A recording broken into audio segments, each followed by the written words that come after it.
Hi everyone, welcome back to my channel. ముఖ్యంగా ఈరోజు మనం ఒక ఎడ్యుకేషన్ గురించి తెలుసుకుందాం. ఏందంటే యూపీఎస్సీ గానీ, సివిల్ సర్వీసెసే గానీ, కొన్ని ఆర్ఆర్‌బీ గానీ, గ్రూప్ 2 గానీ ఏవైనా exams main white colour jobs ఎగ్జామ్స్‌కు ఎలా ప్రిపేర్ కావాలి, ఎలా ఇంటర్వ్యూ ఉంటాయనేసి ఆలోచిద్దాం. నాకు జరిగిన అనుభవం మీకు చెప్తున్నా కాబట్టి, మీరు కూడా కొంచెం జ్ఞాపకం మీకు కొంచెం చెప్పాలని నాకు ఉద్దేశం వచ్చింది. మీకు కూడా కొంచెం ఐడియా ఉంటదనేసి నేను అంటున్నాను. ఎందుకంటే మనం ఏదైనా ప్రిపేర్ అయినప్పుడు జనరల్‌గా హిందూ, డెక్కన్ క్రానికల్ ఈ ఇంగ్లీష్ పేపర్లు ప్రిపేర్ కావాలా? అన్ని పేపర్లు ప్రిపేర్ కావాలా? ఇండియా టుడే ప్రిపేర్ కావాలా? వాళ్ళిచ్చే మెటీరియల్సు ప్రిపేర్ కావద్దు. వాళ్ళ అందులోకెళ్ళి నాకు తెలిసి తక్కువనే వస్తాయి. మనం మెటీరియల్స్ కొన్ని తెచ్చుకొని సెపరేట్‌గా తెచ్చుకొని మంచిగా హార్డ్ వర్క్ చేయాలా. హార్డ్ వర్క్ చేసి కొంచెం రెస్ట్ తీసుకునాలా. ముఖ్యంగా మన ఇంట్లో మన పేరెంట్స్ చదువుకున్నోళ్ళైతే ఏం చేయాలంటే, మనది మనకు విశ్వాసం ఎలా పుట్టాలి అంటే, మన తండ్రి మనకు చెప్పాలా, అమ్మా నువ్వు స్టేజ్ ఎక్కు. నువ్వే ఒక ఆఫీసర్‌వైతే, నువ్వే ఒక టీచర్‌వైతే పిల్లలకు ఎలా స్పీచ్ ఇయ్యగలుగుతావు? ఒక సబ్జెక్టు మీద, ఒక సెమినార్ ఒక సబ్జెక్టు మీద స్పీచ్ పిల్లలకియ్యు. పిల్లలకిస్తే ఎలా ఉంటది? ఏ విధంగా ఉంటది? బేసికల్‌గా అనేది చెప్పినావనుకో, ఆమె ఏందంటే, ఇక్కడ నేను టీచర్‌ని, నేను నీ ఫాదర్‌ని కాదు. నీ ముంగటున్న అందరూ స్టూడెంటే అనుకో. ఖచ్చితంగా 100% అనుకో. అనుకోని నువ్వు వాళ్ళకు చెప్పినట్లయితే ఆమె తడబడతదన్నట్లు.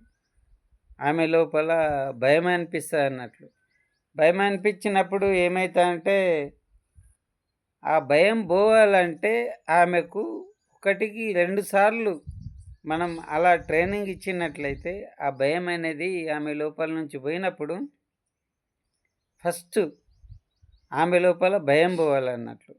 అయ్యో! ఈ ఎగ్జామ్ ఎట్లుంటదో, ఏం కథనో అనేసి ప్రాబ్లమ్ అనేది ఉండకుండా భయం అనే దాన్ని దూరం చేసినట్లయితే ఆమె రెండో మెట్టెక్కుతదన్నట్లు. రెండో మెట్టెక్కినప్పుడు ఏమైతదంటే, మనకు ఎగ్జామ్స్‌కు అన్ని మెటీరియల్స్ తెచ్చుకొని వన్ బై వన్ చదివి మన ఇంట్లో ఫాదర్సు ఒక ఆఫీసరే గానీ, ఒక స్టడీ పర్సనే గానీ, టీచర్ గానీ ఉన్నట్లయితే, మీరు అపోజిట్ తం తండ్రి గానీ, కొడుకే గానీ, కూతురే గానీ, తండ్రే గానీ అపోజిట్ ఉండి ఒక మీరు డాటర్ గాకుండా, ఫాదర్ సన్ గాకుండా ఒక ఆఫీసర్‌గా ఫీల్ అయ్యి మీరు ఇంటర్వ్యూ చేసిర్రనుకోరి, అప్పుడు ఇంటర్వ్యూ చేస్తే ఎంత మట్టుకు మనకు విశ్వాసం వస్తది మన లోపల అనేది నేను అంటున్నా. అలా ఇంటర్వ్యూ చేసినట్లయితే రేపు రేపు నువ్వు రాసిన ఎగ్జామ్స్ లోపల కూడా నువ్వు సక్సెస్ అయితావు. ముఖ్యంగా నువ్వు ఫాదర్‌కి చెప్పాలా, ఫాదరు కుమారుడికి, కుమార్తెకి గానీ ఎగ్జామ్ పెట్టిన తర్వాత ఎగ్జామ్స్‌లో ఎన్ని మార్క్స్ వస్తాయి? ఏం కథ? మరి ఎక్కడి దాకా టార్గెట్ రీచ్ కాగలుగుతాడు అనేది, ఈయన కొట్టగలడా జాబు అనేసి అక్కడనే అర్థమైపోతది. ఫస్ట్ ఆఫ్ ఆల్స్ మెయిన్‌గా ఏందంటే, నేను చెప్తుందేందంటే, ఈరోజు నేను ఒక ఇంటర్వ్యూ‌కనన్నట్లు నేను. ఆరుగురున్నారన్నట్లు. ఆరుగురుంటే మధ్యన ఒకతను ఒక కుర్చేసిర్రు. ఆరుగురు లైన్‌గా ఉన్నారు. నాకు కుర్చేసిర్రన్నట్టు. కుర్చేసి ఒకళ్ళు అడుగుతారు, సర్టిఫికేట్లు తీసుకుంటారు. ఫస్ట్ డోర్ క్లోజ్ ఉంటదన్నట్లు. May I come in sir అనాల. Yes come in please, please take your seat అంటారు. థ్యాంక్ యూ అనాల. థ్యాంక్ యూ సార్ అన్నాడు అతను. అని ఆ కుర్చీ మీద కూకున్నప్పుడు సగం కూకోవద్దు. మళ్ళా ముంగట కూకోవద్దు. కంఫర్టబుల్‌గా ఆరాంసే హుందాతనం రాజులాగా కూకోండి. స్మైల్ ఇస్తూ మనం కూర్చుండాల. ఒక్కోళ్ళు మన మెంటల్ అబిలిటీని అబ్జర్వ్ చేస్తారు. మన డ్రెస్సింగ్‌ని అబ్జర్వ్ చేస్తారు. మన నీట్‌నెస్‌ని అబ్జర్వ్ చేస్తారు. మనం చెప్పులేసుకున్నామా, ఏమేసుకున్నామా అబ్జర్వ్ చేస్తారు. అక్కడ వాళ్ళకు ఆల్రెడీ మన గురించి పెన్సిల్స్ ఉంటాయి. వాళ్ళు మనల్ని చూస్తే వాళ్ళు టిక్ కొట్టుకుంటూనే ఉంటారు. వాళ్ళు రైటా, రాంగా, ఈ వ్యక్తి ఇంటర్వ్యూకి పని చేస్తాడా, ఈ జాబ్‌కు ఎలిజిబుల్ అయితాడా, కాడా అనేసి ఉంటదన్నట్లు.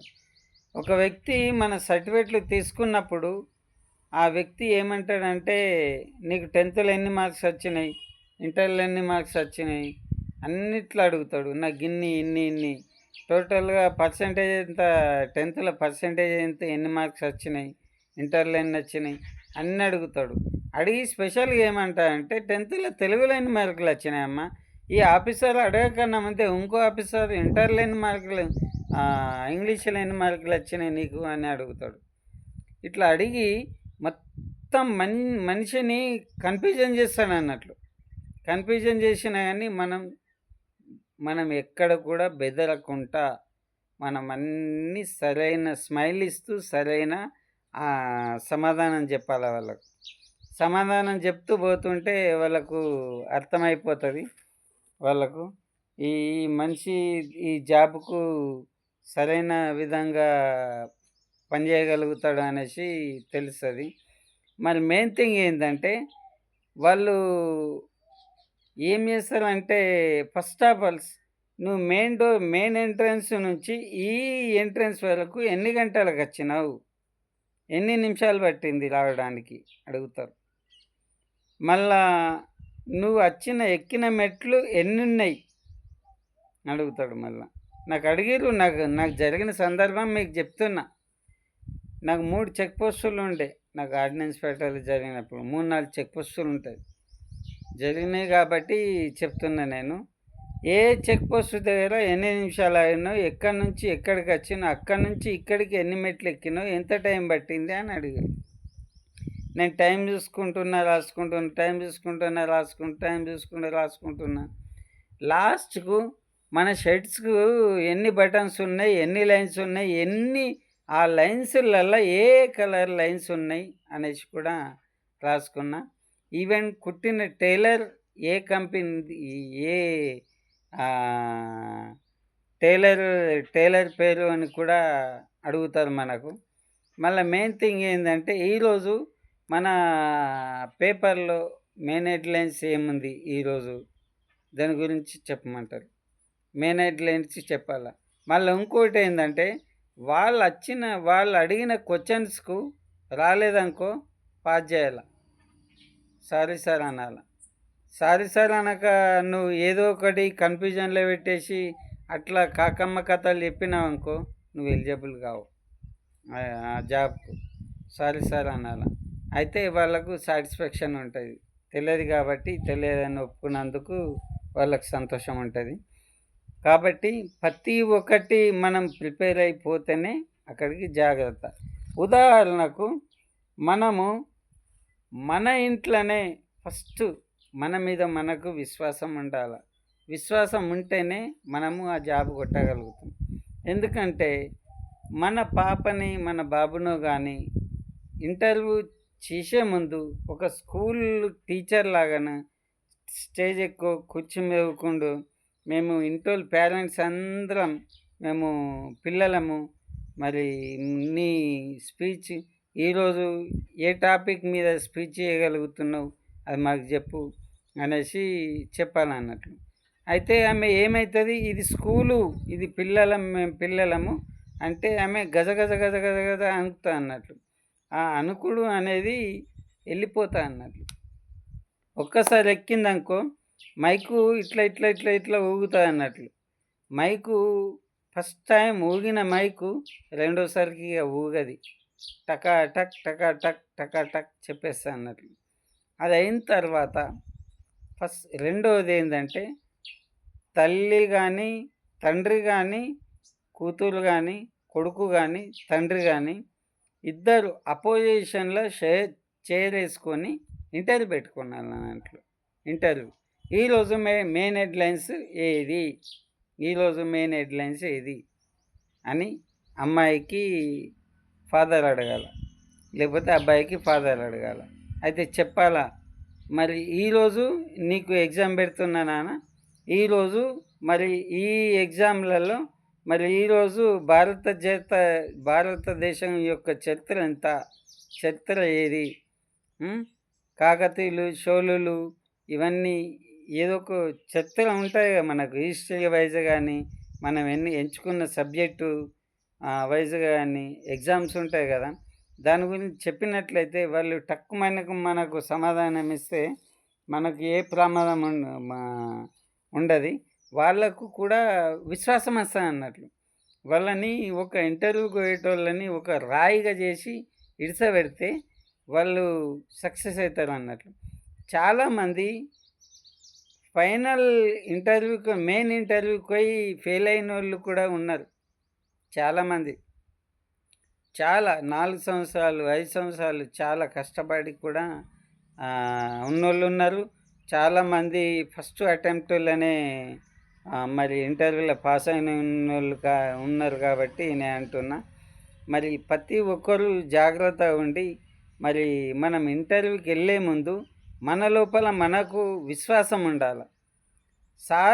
అక్కడ ఇంటర్వ్యూ చేసే వ్యక్తులు వాళ్ళు నవ్విరనుకో, మీరు స్మైల్ ఇవ్వండి, వాళ్ళలాగా మీరు నవ్వకండి. మీరు మీ ఫేసులో ఎప్పుడు స్మైలింగ్ అనిపించిందనుకో, వాళ్ళకి చాలా మీకే ప్రోగ్రెస్ ఉంటుంది, మార్క్స్ ఉంటాయి, ప్లస్ ఉంటుంది మీకే కదా. మరి చాలా మట్టుకు మీరు జాగ్రత్త వహించండి. మరి ప్రతి ఒక్క చిన్న విషయం ఇదే రాయే కదా అని తన్నినామనుకో, ఆ రాయే ఎగ్జామ్లో వచ్చిందనుకో, దాని గురించి ఏం సమాధానం చెప్తాను? ఆ ఇంటర్వ్యూలో వచ్చిందంటే చెప్పు. అందుకోసమే ఏ చిన్న విషయాన్నైనా వదలకుండా ఇంటర్వ్యూలో మనం ఖచ్చితంగా జవాబు చెప్పాలి. ప్రతి ఒక్కటి.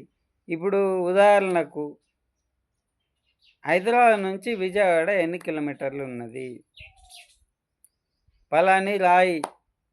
హైదరాబాద్లో మెయిన్ సెంటర్లో విజయవాడకు వెళ్ళే కిలోమీటర్, మనకు రోడ్డు పంటన కిలోమీటర్ రాళ్ళు ఉంటాయి కదా, అది ఎక్కడ ఉంది అని. 71 కిలోమీటర్ రాయి ఎక్కడ ఉంది, లేకపోతే 100 కిలోమీటర్ రాయి ఎక్కడ ఉంది అని అడుగుతారు కదా. అది ఎక్కడ ఉందో మనకు ఖచ్చితంగా తెలియాలి. అది ఎక్కడ ఉందో తెలియాలి. తెలిస్తేనే చెప్పాలి. తెలియకపోతే నాకు తెలియదు, I'm so sorry sir, I don't know అంటే వాళ్ళు సంతోషిస్తారు. ఎందుకంటే తెలియదు కాబట్టి తెలియదని చెప్పేయాల, తెలిస్తే చెప్పాలన్నట్లు. అన్నట్లు మన గురించి, మన వ్యక్తిత్వం గురించి, మన డ్రెస్సు ఏ కలర్ మనకు సెట్ అవుతుంది, మనకు షూ కానీ ప్యాంట్ కానీ ఏ కలర్ సెట్ అవుతుంది, అది వేసుకొని పోతేనే మన ప్రతి దానికి మార్క్స్ ఖచ్చితంగా ఉంటాయి. కాబట్టి మీరు అన్నిట్లల్లో మీరు జాగ్రత్త వహించినట్లయితే మీరు ప్రతి ఒక్క ఇంటర్వ్యూలలో మీది సక్సెస్, మీరే ఇంటర్వ్యూలో విజయం సాధిస్తారనేది నేను ఖచ్చితంగా అంటున్నా. పక్కాగా 100% చెప్తున్నా నేను. మీరు ఫాలో కండి.